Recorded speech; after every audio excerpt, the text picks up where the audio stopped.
तो हेलो साथियों, नमस्कार। स्वागत है आपका अपने चैनल सक्सेस जंक्शन एक कदम सफलता की ओर में। और हम लेकर के आ गए हैं आपके लिए मध्य प्रदेश वन रक्षक एवं जेल विभाग 7 जून फर्स्ट शिफ्ट का एग्जाम एनालिसिस, जिसकी टाइमिंग है 8:30 से 10:30। ठीक है। आज के जो प्रश्न है वो हमें भेजे हैं राजीव उपाध्याय जी ने, जिनके 70 नंबर आए हैं, और राहुल धाकड़ जी ने, जिनके 72 नंबर आए हैं। दोनों लोगों को बहुत बहुत धन्यवाद। इन्होंने एग्जाम छूटते ही तुरंत 1 से 1.5 घंटे के अंदर हमारे पास में बहुत सारे क्वेश्चन भेज दिए हैं। तो आप लोगों का एक बार फिर से बहुत बहुत धन्यवाद। और दोनों लोगों के अच्छे नंबर हैं, मुझे यकीन है कि आराम से इनका जो है इस एग्जाम में सिलेक्शन हो जाएगा। आपका भी अगली किसी भी शिफ्ट में एग्जाम है तो आप अपने प्रश्नों को 7052547003 इस नंबर पर जरूर से जरूर भेजिएगा। राहुल जी का शाम को भी राजीव जी का शाम को भी एग्जाम है, तो ये शाम को भी एमपीडीजे के क्वेश्चन भी भेजेंगे, ऐसा इन्होंने हमसे कहा है।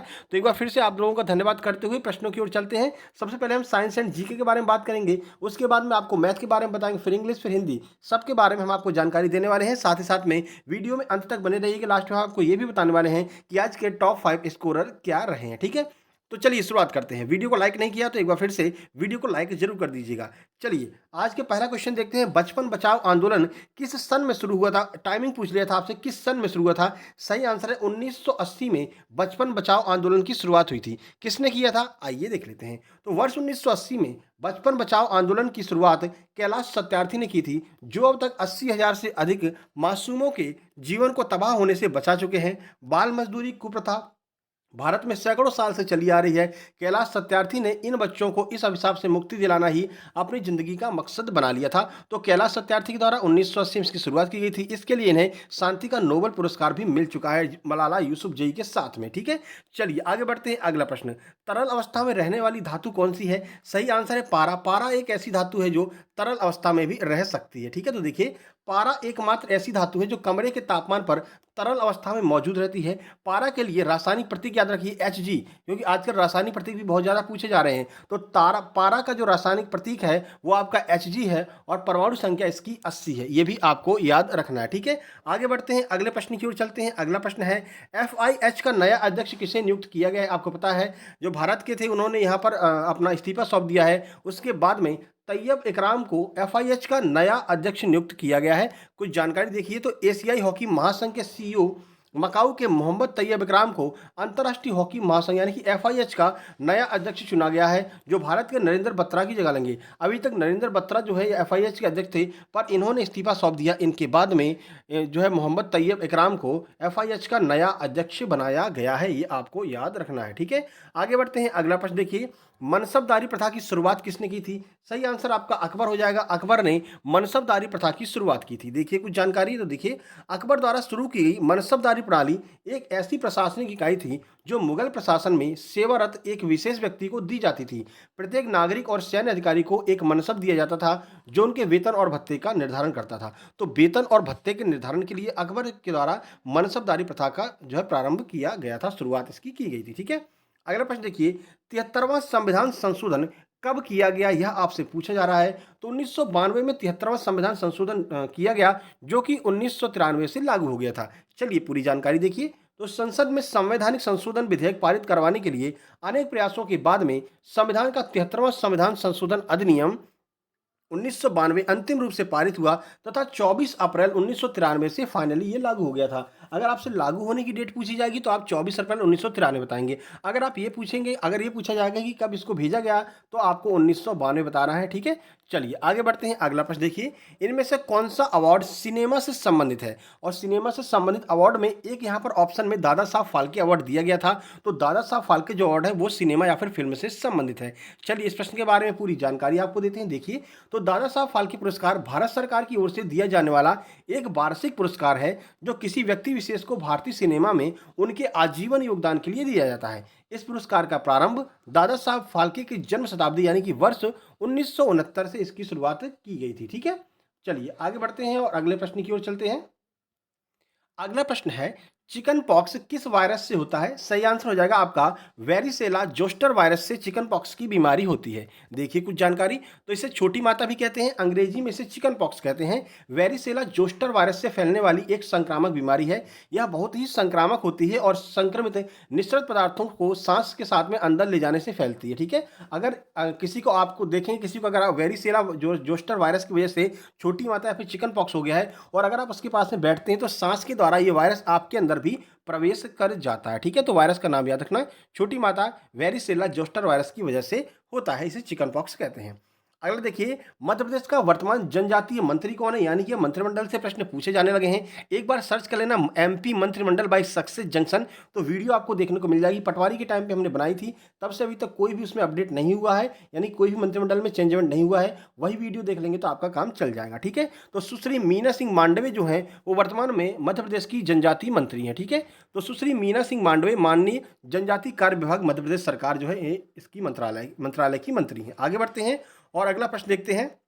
देखिए, प्रवासी भारतीय दिवस 2023 का मुख्य अतिथि कौन था? देखिए फिर से प्रश्न ये रिपीट हुआ है, शुरू में यह प्रश्न आया था, तभी आपसे कह रहे हैं 25 मई से लेकर के अब तक के लिए हमने जो वीडियो बनाई है उसको जरूर देख लेना। 25 मई से अब तक जीके साइंस के जितने प्रश्न आए हैं उनको एक साथ कंपाइल करके हमने अपलोड कर दिया है। वहां से अब तक 79 प्रश्न रिपीट हो चुके हैं, तो सर्च कर लेना all shift exam analysis bye Success junction और डाल देना एमपी फॉरेस्ट, तो वो वीडियो आपको देखने को मिल जाएगी। ठीक है, वैसे इस वीडियो को लास्ट में हम उसको यहाँ पर टैग कर देंगे, तो आप जो है जैसे ही वीडियो खत्म होगी तो इस पर क्लिक करके आप उस वीडियो को देख सकते हैं, तो आपका जो है बढ़िया रिवीजन हो जाएगा और जो प्रश्न रिपीट हो रहे हैं वो आसानी से आप कर सकेंगे। तो मोहम्मद इरफान अली जो है वो मुख्य अतिथि थे। देखिए, तो मोहम्मद इरफान अली इंदौर में 17वें प्रवासी भारतीय दिवस सम्मेलन में मुख्य अतिथि थे। अब ये गुयाना के राष्ट्रपति हैं, ये आपको याद रखना। ठीक है, तथा सूरीनाम के राष्ट्रपति चंद्रिका प्रसाद संतोखी जो है वो यहाँ पर विशेष अतिथि के तौर पर बुलाए गए थे। ठीक है, तो दोनों आपको याद रखना है। मोहम्मद इरफान अली ये कहाँ के हैं? ये गुयाना के राष्ट्रपति हैं, ये चीफ गेस्ट थे। और विशेष अतिथि थे वो कौन से थे? तो जो आपके सूरीनाम के राष्ट्रपति चंद्रिका प्रसाद संतोखी जो है वो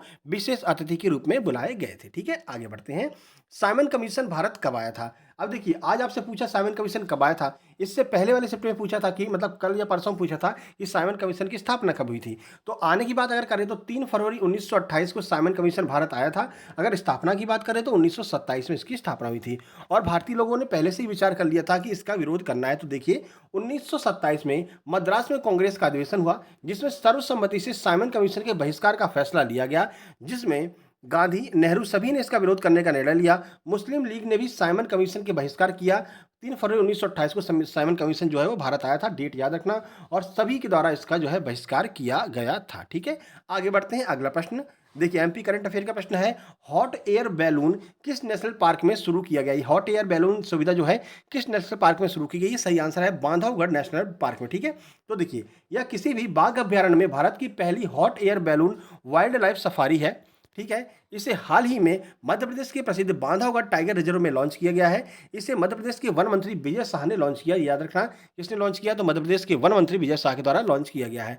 अगला प्रश्न देखिए, एक आपसे किताब पूछी है, एक आपसे रचना पूछी गई है, एक किताब पूछी गई है। तो सिटी रिलीजन एंड रिलीजन जो क्या होगा ये रिलीजन जो भी हो इसको पढ़ लेना। ठीक है ना, पुस्तक के लेखक कौन है? तो रॉबर्ट ई डिकिंसन जो है वो इस पुस्तक के लेखक हैं। ठीक है, चलिए ये पुस्तक आपसे पूछी गई थी आज। आगे बढ़ते हैं।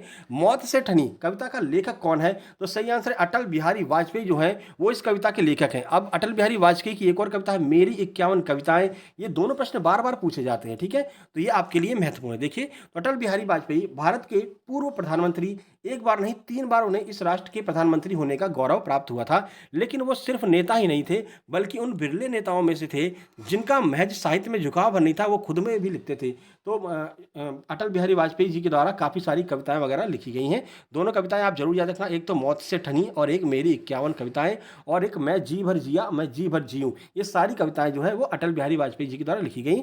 इनके जन्म दिवस पर सुशासन दिवस मनाया जाता है, याद रखना। और ग्वालियर से एक ट्रेन भी शुरू की गई है, सुशासन एक्सप्रेस, ये भी आपको याद रखना है, प्रश्न आगे बन सकता है। ठीक है, अगला प्रश्न देखिए, भारत के प्रथम शिक्षा मंत्री कौन थे? तो अबुल कलाम आजाद भारत के प्रथम शिक्षा मंत्री थे। देखिए, तो भारत के पहले शिक्षा मंत्री एक कवि, लेखक, पत्रकार और भारतीय स्वतंत्रता सेनानी मौलाना अबुल कलाम जी आजाद थे। ठीक है, जब भारत की अंतरिम सरकार बनी थी तो शिक्षा मंत्रालय जो है वो मौलाना अबुल कलाम आजाद जी को सौंपा गया था। ये प्रश्न कई बार पहले भी पूछा जा चुका है, आगे भी पूछा जाएगा। हीरा और ग्रेफाइट का निर्माण किससे होता है? ऑप्शन में कार्बन दिया हुआ था, आपको भी पता है हीरा और ग्रेफाइट दोनों कार्बन के ही अपर रूप होते हैं। तो किसी एक ही रासायनिक तत्व के विभिन्न भौतिक रूपों को अपरूप कहा जाता है। ग्रेफाइट, हीरा तथा फुलेरिन, ये फुलेरिन भी पहले पूछा जा चुका है आपके इसी एग्जाम में। तो ये तीनों जो है वो कार्बन के महत्वपूर्ण अपरूप है। हीरा व ग्रेफाइट की संरचना कीस व ग्रेफाइट दोनों कार्बन परमाणुओं से मिलकर के बने होते हैं। दोनों में अंतर केवल यह है कि कार्बन परमाणु एक दूसरे से किस प्रकार आवंटित है, लेकिन आपको सिर्फ इतना याद रखना है, हीरा और आपका जो है ग्रेफाइट और फुलेरिन, ये तीनों के तीनों जो है वो कार्बन के अपरूप होते हैं। ठीक है, चलिए भारत में लोक सेवा की शुरुआत कब से हुई थी? तो 5 मार्च 1919 से भारत में लोक सेवा की शुरुआत हुई थी। देखिए, तो भारत में लोक सेवा आयोग का उद्गम भारतीय संविधान सुधारों पर भारत सरकार ने 5 मार्च 1919 के प्रथम विज्ञप्ति में पाया, जिसमें एक ऐसे स्थायी कार्यालय की स्थापना करने की आवश्यकता का उल्लेख किया गया था जिसे सेवा मामलों के विनिमय का कार्य सौंपा जा सके। तो लोक सेवा की शुरुआत कब की गई थी? 1919 में की गई थी। एक प्रश्न आज ये भी पूछा गया था कि 1726 से लेकर के 1761 तक में किसका कार्यकाल था? ऑप्शन में आपका जो है मौर्य दिया हुआ था, तो मौर्य तो बाहर ही हो गया। ठीक है, मुगल दिया हुआ था, मुगल भी थोड़ा बहुत हो सकता है लेकिन लगभग लगभग बाहर है। उसके अलावा जो है मगध साम्राज्य दिया था, तो वो दोनों तो हट गए। इसके अलावा आपका जो है ऑप्शन में मराठा दिया था। तो जहाँ तक मेरा मानना है उसका आंसर मराठा होगा, क्योंकि 1761 की बात कर रहे हैं और 1761 में आपको पता है पानीपत का तृतीय युद्ध हुआ था 1761 में, और मराठाओं की उसमें क्या हुई थी? पराजय हुई थी। तो उसका आंसर जहाँ तक मेरा मानना है मराठा उसका सही आंसर होना चाहिए। आपको क्या लगता है कमेंट बॉक्स में कमेंट कीजिएगा। बाकी जो भी प्रश्न छूट गए, अगर आप एग्जाम देकर के आए हैं तो कमेंट बॉक्स में कमेंट करके उन प्रश्नों को यहाँ पर लिख सकते हैं। चलिए अब यहाँ पर हम बात करने वाले हैं हिंदी की। तो हिंदी में देखिए देखिए हिंदी के प्रश्न लोगों को याद नहीं रहते हैं, तो एग्जैक्ट प्रश्न वो लोग नहीं भेज पाते हैं। ठीक है, लेकिन टॉपिक हमको बता देते हैं, तो टॉपिक हम आपको बता देते हैं।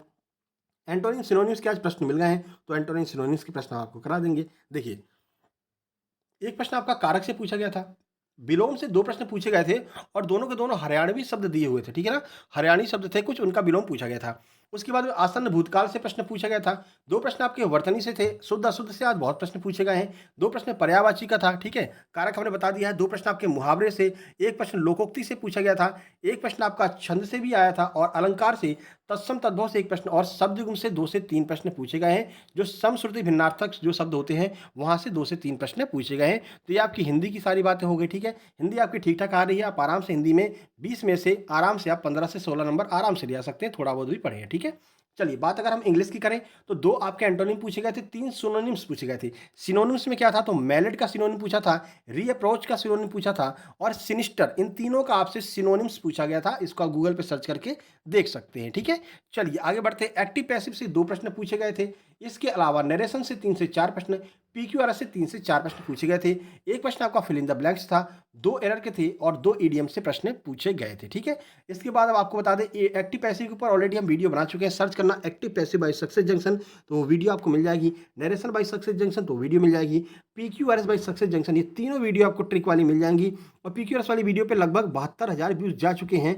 72,000 के ज़्यादा व्यूज इस पे आ चुके हैं। आप सर्च कर करके एक बार देख लेना, ट्रिक वाली वीडियो है। आप आराम से उसको देख करके आराम से इंग्लिश में पीक्यूआरएस 3 से 4 आ रहे हैं, आप 3 से 4 पीक्यूआरएस आराम से सॉल्व कर सकते हैं। ठीक है, चलिए बाकी ईडियम्स और एंटोनिम सिनोनिम की जो वीडियो है इसको भी हम शामिल कर लेंगे। जो ये जो आज आए हुए हैं इनके अलावा जो पहले पूछे गए हैं और जो आगे आने के चांसेस हैं, ईडियम्स और एंटोनिम सिनोनिम की वीडियो कल सुबह आपको मिल जाएगी। आज सुबह हमने करंट अफेयर के मार्च माह की वीडियो अपलोड कर दी, क्योंकि मार्च माह से लगभग 29 प्रश्न अब तक पूछे जा चुके हैं। उन सारे प्रश्नों को कवर करते हुए और आगे क्या प्रश्न पूछे जा सकते हैं उनको मिला करके आज सुबह हमने मार्च की करंट अफेयर अपलोड कर दी। इससे पहले हम जनवरी फरवरी की करंट अफेयर अपलोड कर चुके हैं। तो तीनों मंथ की करंट अफेयर आपको देख करके जाना है। ठीक है, चलिए मैथ की बात करते हैं। तो मैथ में आज एक नया टॉपिक छिन्नक का आयतन आपसे पूछा गया था, यानी कि एडवांस से थोड़े बहुत प्रश्न पूछे जा रहे हैं। वॉल्यूम वो क्या नाम है आपका, मेंसुरेशन से 2 से 3 प्रश्न पूछे गए हैं। सीआई का 1 प्रश्न था, टाइम एंड वर्क से 1 प्रश्न था, सिंप्लीफिकेशन से 2 प्रश्न पूछे गए थे, आयु से 1 प्रश्न पूछा गया था, 1 प्रश्न आपका रेशियो से पूछा गया था।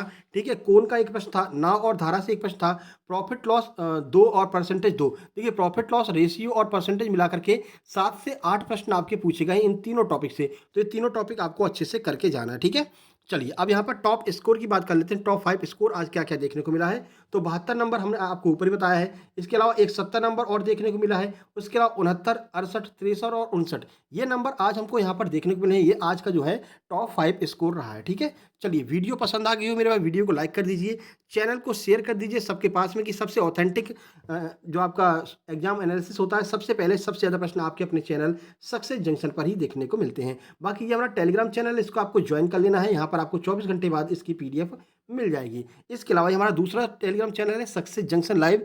ये आपका फ्री स्टडी मटेरियल वाला टेलीग्राम है। यहाँ पर आपको बहुत सारी किरण की किताबें, किरण प्रकाशन की बहुत सारी किताबें आपको पीडीएफ फॉर्म में मिल जाएंगी। इसके अलावा आर एस अग्रवाल की किताबें पीडीएफ फॉर्म में मिल जाएंगी। इसके अलावा राकेश यादव सर के क्लास नोट्स फ्री में मिल जाएंगे और आपका फॉर्मूला जो आदित्य रंजन सर की फॉर्मूला बुक है वो आपको फ्री मिल जाएगी। इसके अलावा एसएससी सीजीएल 1 जो रैंक 1 आया है उसके हमें पूरे नोट्स मिल गए हैं, मतलब कि बायोलॉजी के, हिस्ट्री के, पॉलिटी के। तो वो सारे नोट्स हमने यहाँ पर कल अपलोड कर दिए हैं, तो आप जाकर के फ्री ऑफ कॉस्ट डाउनलोड कर सकते हैं, इसको ज्वाइन कर लेना। लेकिन इसको आप तभी ज्वाइन कर पाएंगे जब आप इस चैनल को सब्सक्राइब कर लेंगे। ये सुविधा सिर्फ और सिर्फ सक्सेस जंक्शन के मेंबर्स के लिए है। इसको चैनल को सब्सक्राइब करके आप यहाँ पर जाएंगे, सर्च करेंगे टेलीग्राम पर सक्सेस जंक्शन लाइव, तो ये चैनल आपको मिल जाएगा। इसको ज्वाइन कर लेना और सारी पीडीएफ फ्री में आपको डाउनलोड कर लेना है। ठीक है, चलिए अब वीडियो को लाइक कर देना और दोस्तों तक शेयर कर देना। इसके अलावा अगली किसी भी शिफ्ट में आपका एग्जाम है तो आप अपने प्रश्नों को अपने नाम के साथ में इस नंबर पर जरूर से जरूर सेंड कर देंगे, जिससे कि एग्जाम एनालिसिस में मदद मिल सके। नंबर है 7052547003। इस नंबर पर आपको जरूर सेंड कर देना है। बाकी सेकेंड शिफ्ट का एग्जाम जैसे ही खत्म होता है, सेकेंड शिफ्ट का हम एग्जाम एनालिसिस लेकर के आएंगे पूरा डिटेल में। उसके अलावा राजीव भाई का जो एग्जाम है वो थर्ड शिफ्ट में है, तो थर्ड शिफ्ट के भी क्वेश्चन हम आपके लिए लेकर के आएंगे। ठीक है, चलिए जल्दी मिलते हैं सेकेंड शिफ्ट के एग्जाम एनालिसिस में। तब तक के लिए नमस्कार, धन्यवाद।